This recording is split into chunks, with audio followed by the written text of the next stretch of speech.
الحمدللہ رب العالمین والصلاة والسلام علی نبینا محمد وعلی آلہ وصحبہ اجمعین، اما بعد۔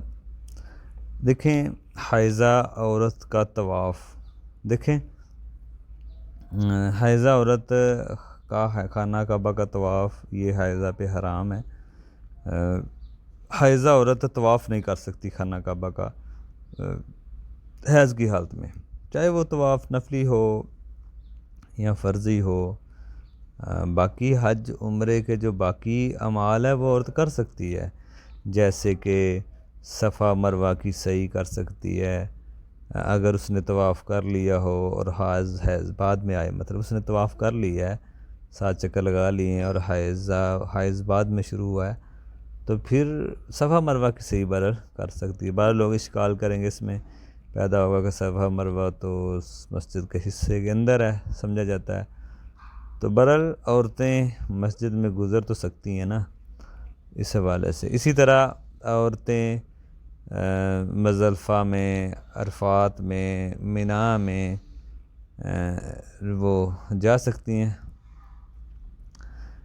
تو اسی طرح اگر عمرے کا مسئلہ ہو، حیض کی حالت میں عورت رکی رہے گی، وہ طواف نہیں کرے گی۔ اگر یہاں سے جا رہی ہے اور وہ اپنے ہوٹل میں یا رستے میں تو حیض آ گیا تو وہاں پہ احرام تو باندھے گی، احرام کی نیت تو کرے گی، میقات سے مسئلہ نہیں ہے، کمرے میں رہے گی، ہوٹل میں رہے گی، مسجد کی حدود سے باہر رہے گی، وہاں پہ نہیں جائے گی اور رکی رہے گی۔ جب تلبیہ پڑھتی رہے گی کوئی مسئلہ نہیں ہے، جب وہ حیض سے پاک ہوگی غسل کرے، احرام تو اس کا ہے ہی ہے، احرام کی بندیوں میں تو ہے ہی ہے، غسل کرے اور خوشبو کا استعمال نہ کرے، غسل کرے تو کپڑا چاہے بدل لے یا وہی رکھے، کپڑا بدلا جا سکتا ہے، احرام کی حالت میں کوئی مسئلہ نہیں ہے۔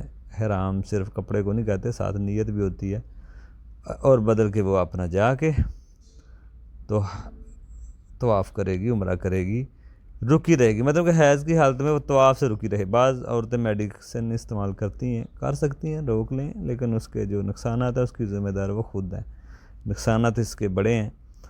بعض اہل علم تو کہتے ہیں یہ ایک فطری چیز ہے، اس کے اوپر ہی رہنا چاہیے، جیسے حضرت عائشہ کو بھی یہ مسئلہ بنا تھا، اس ٹائم بھی یہ چیزیں ہوں گی اس کو روکنے کی، لیکن انہوں نے یہ طریقے نہیں اپنائے، فطرت پہ رہی۔ تو اس لیے عورت کے ساتھ یہ چیزیں جڑی ہوئی ہیں، یہ خون جو نکل آتا ہے حیض کا، یہ ایک گندگی ہے، ایک بیماری ہے، تو اس لیے اس کو نہ روکا جائے خواہ مخواہ، لیکن کوئی روکتی ہے تو روک لے، برحال وہ روک کے کر سکتی ہے، سارے احکام تو کر لے، وگرنہ وہ رکی رہے گی۔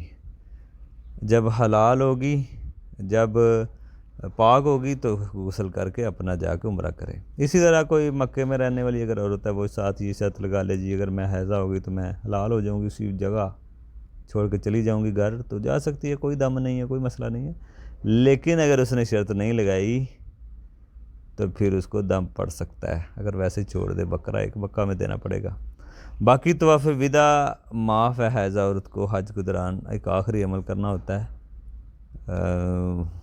حاجیوں نے طواف وداع ایام تشریق کے 3 دن چھوڑنے کے بعد، مکہ چھوڑنے سے پہلے طواف وداع، وہ حائضہ عورتوں کو بہرحال معاف ہے۔